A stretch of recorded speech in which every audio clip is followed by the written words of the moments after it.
coming to you, I'm asking, what's a diplomatic way? Because one thing I really struggle is constantly being told you're aggressively confident, tone it down, and it's like, okay, but let's come back.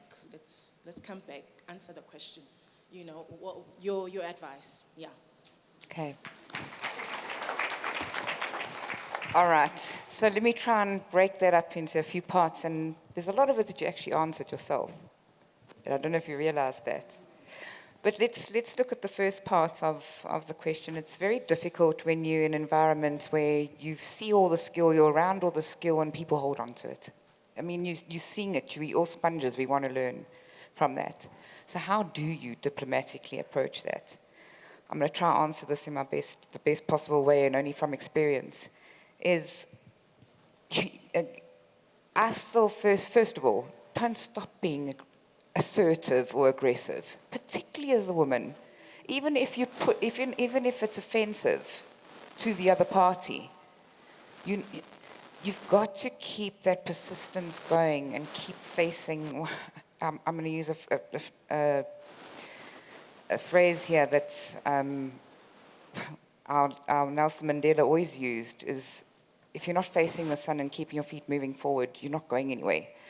And you've got to keep doing that. So how do you do it diplomatically?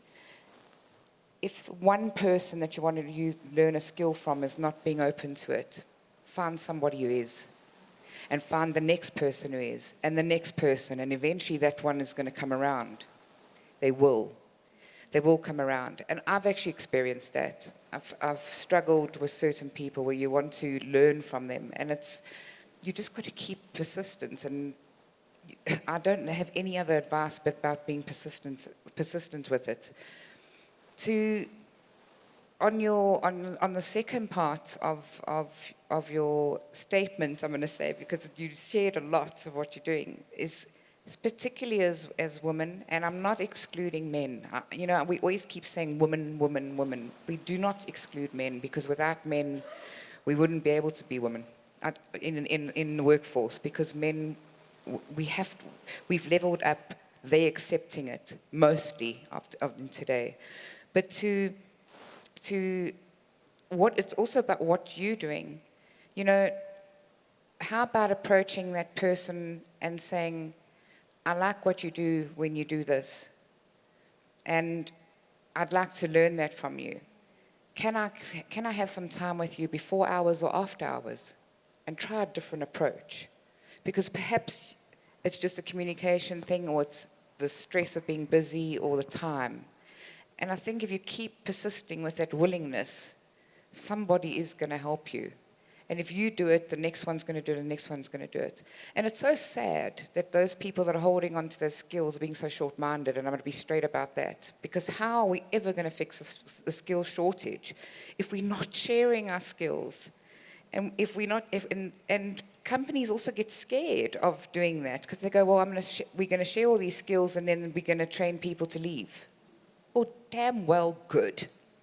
Because those people should leave and go back into the economy, into other companies, and keep sharing those skills on. So all I can say is, from woman to woman, is keep at it. Keep at it. Because persistence will pay. It will pay. Somebody will listen. Okay, thanks.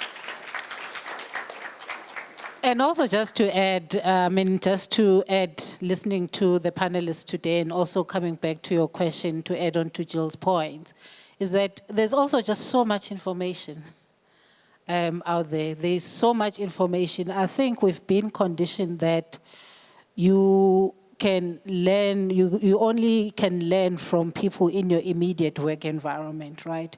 So all I'm saying is that also try, yes, be persistent, but also try different approaches that will help you with learning whatever that you need to learn without relying on that one individual. I hope my point is coming across clear. There's so much information out there on the internet everywhere. So I think, but also to your point, it will help if organizations can also embrace the culture of lifelong learning, because that's what it's all about, yeah? So, ladies and gentlemen, we have come to the end of our panel discussion. It's been enlightening indeed. Thank you for your time. Thank you for your impactful knowledge and sharing your time with us. So I'm gonna hand over to our MC. Over to you, Mpho. Thank you very much.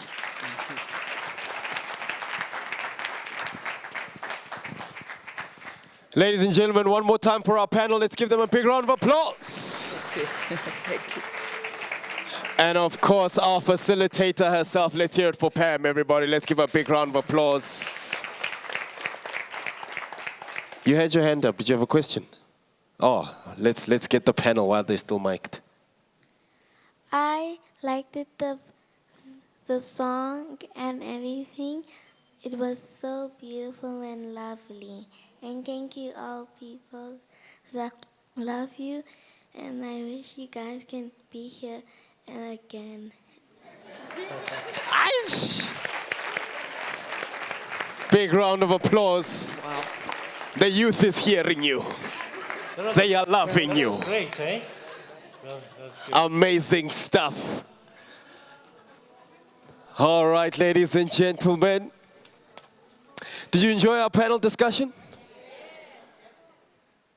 Shaka, you don't have a question, my brother? This is your fourth bottle since we started. Is everything okay, Shaka? Everything okay at home? Right? All right. All right. You have a brilliant speaking voice. Yay! Did you? Hey! Hey! What? You must ask another question. Mama Kichilo, struggle credentials. I'm very passionate about this. And you know what else, Ke? Why are they making babies left, right, and center? Mama, it's not the intention to make babies. Babies are a product of.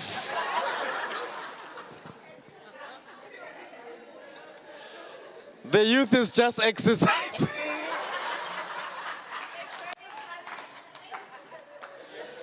Hey, we must empower them with the right equipment, Mama. All right, ladies and gentlemen.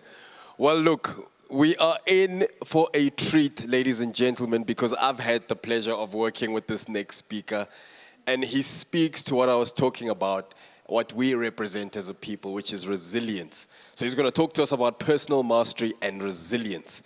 Ladies and gentlemen, this man has such a beautiful name. Hi, what a name.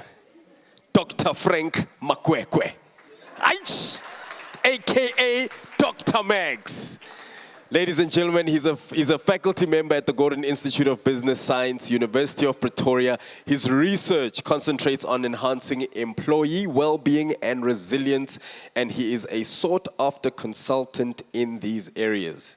He's a certified financial planner, financial risk manager, and alternative investment analyst who spent 25